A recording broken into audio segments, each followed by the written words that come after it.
आप सभी दर्शकों को पंडित आनंद कुमार शुक्ला की तरफ से राधे राधे, जय श्री राम, जय हनुमान।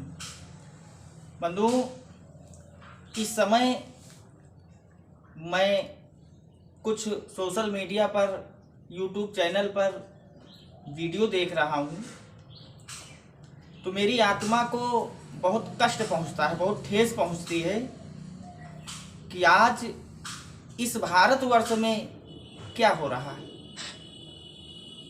बंधुओं, सारे देशों की अपेक्षा मेरा भारत देश जो था, धर्म और शास्त्र के अनुरूप मार्गदर्शन पर चलने वाला देश में आज ये क्या हो रहा है। हमारे देश के जगत गुरु धर्माचार्य एक से एक महापुरुषों को क्या हो गया है। मैं 2-3 दिन से लगातार देख रहा हूँ कि वो लोग अपनी आपस की दुश्मनी को एक व्यास पीठ के माध्यम से इतने अपशब्द भाषाओं में प्रयोग कर रहे हैं, पब्लिक के सामने रख रहे हैं कि इसका क्या संदेश जा रहा है।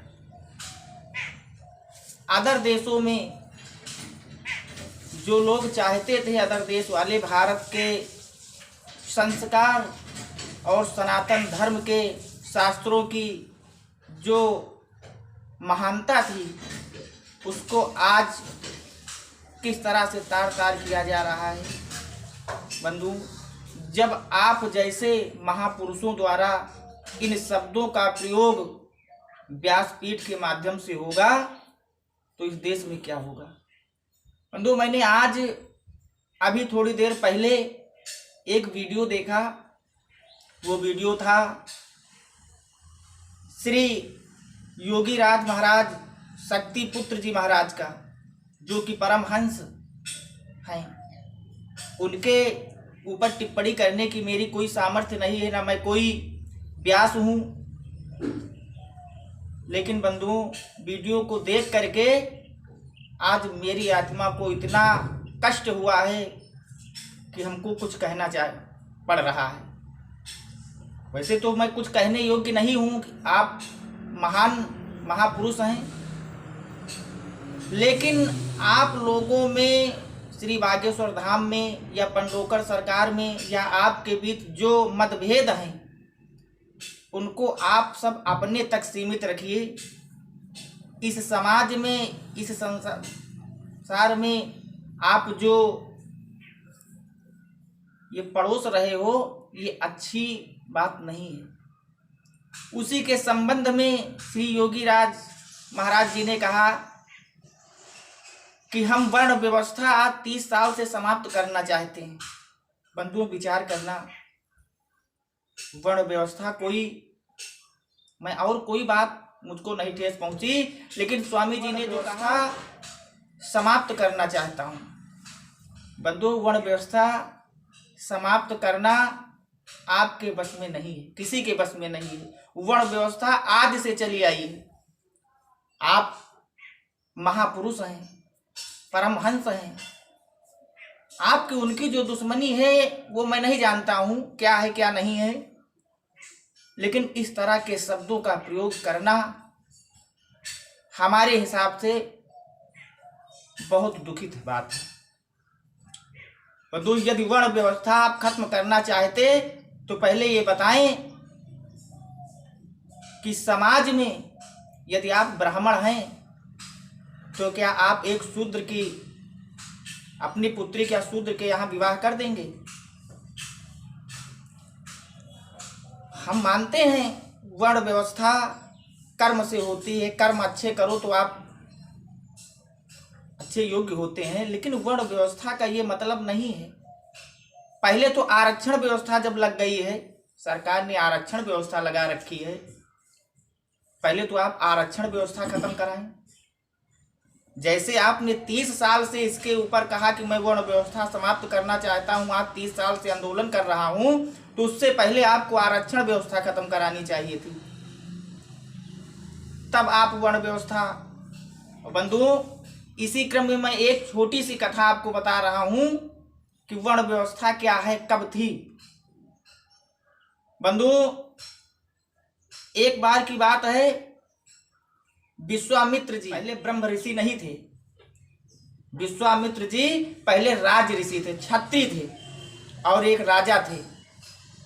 बंधु विचार करना, बड़े गौर से बात को सुनना। वो राजा थे और एक बार शिकार खेलते खेलते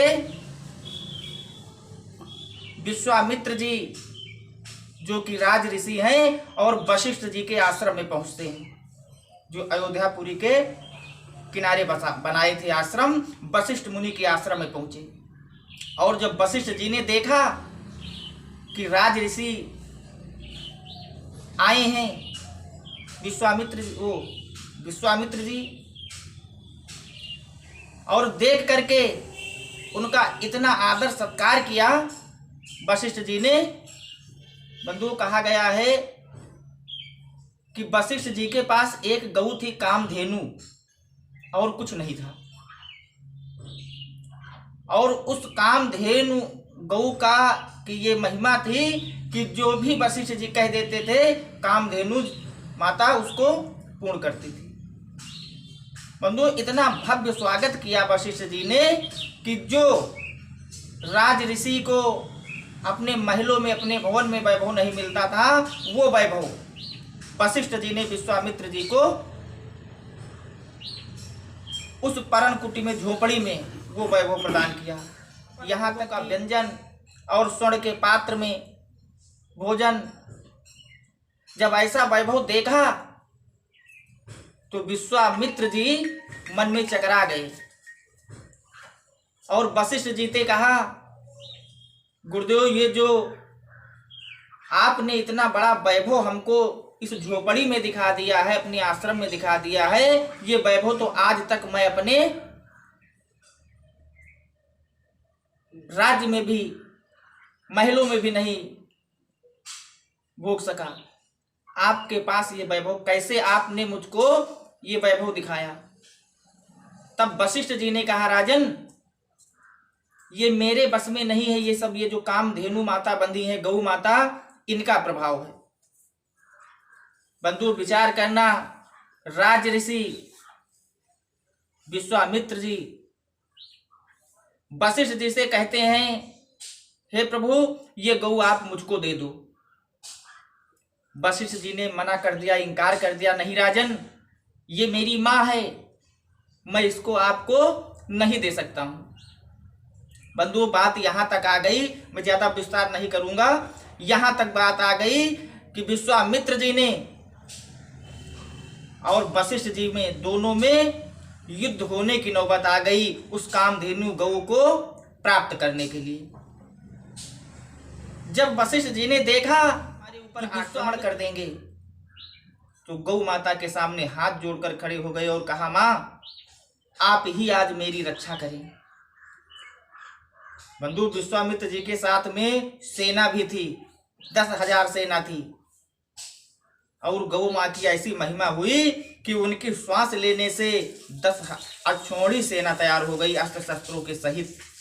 और महाराज विश्वामित्र का और जो वशिष्ठ जी के द्वारा, कामधेनु गौ के द्वारा सेना उत्पन्न हुई, उनमें युद्ध हुआ। बंधु इतना घनघोर युद्ध हुआ कि विश्वामित्र जी की सारी सेना परास्त हो गई और विश्वामित्र जी भी परास्त हुए। बंधु तब विश्वामित्र जी ने मन में विचार किया कि ये सब कैसे हुआ, ये क्या था? ये वर्ण व्यवस्था ही थी, ब्रह्म तत्व था, ब्राह्मणत्व था। विश्वामित्र जी ने वहां से चल करके थोड़ी दूर पे जा करके और मन में विचार किया कि अब मैं राज ऋषि नहीं रहूंगा और जिस तरह से हो सकेगा मैं ब्रह्म ऋषि बनूंगा। बंधु विश्वामित्र जी ने 10,000 वर्ष तपस्या की और तपस्या करने के पश्चात भगवान से केवल यही मांगा कि हे प्रभु, मैं जो क्षत्रिय कुल में जन्म लिया हूं, ये मेरा क्षत्रित्व समाप्त हो और मुझको ब्रह्म ऋषि की उपाधि मिल जाए। बंधु तब से विश्वामित्र जी ब्रह्म ऋषि हुई। बंधु वर्ण व्यवस्था ये व्यवस्था है। हाँ, आज समाज में हम मानते हैं ब्राह्मण लोग अपने कर्मों से हीन हो चुके हैं, उनको अपने धर्म की और कर्म की कोई जानकारी नहीं है। लेकिन आप जैसे महापुरुष बैठ करके व्यास गद्दी के ऊपर मंच से के ऊपर से अपने स्वार्थ के लिए आपस की दुश्मनी को आम पब्लिक के नाम पर, ज्ञान के नाम पर इस तरह से परोस रहे हैं, ये अच्छी बात नहीं है। आगे ज़्यादा न कुछ कहते हुए, यदि मुझसे कोई गलती हो गई हो शब्द में, इसलिए कि मैं आपके बात करने के योग्य भी नहीं हूँ, मैं तो एक तुच्छ प्राणी हूँ, आप महान हैं। लेकिन ये बात जो मुझको आज आघात पहुँचाई, इसके ऊपर मुझको बोलना पड़ा। और आप सब छुआछूत है, आरक्षण व्यवस्था है, ये सब ठीक है, लेकिन आपने जो वर्ण व्यवस्था समाप्त करने की बात कही है, इस पर मुझको आज बोलना पड़ा। आप सभी से यदि मुझसे कोई त्रुटि हो गई हो तो क्षमा प्रार्थी हूँ। धन्यवाद। जय श्री राम।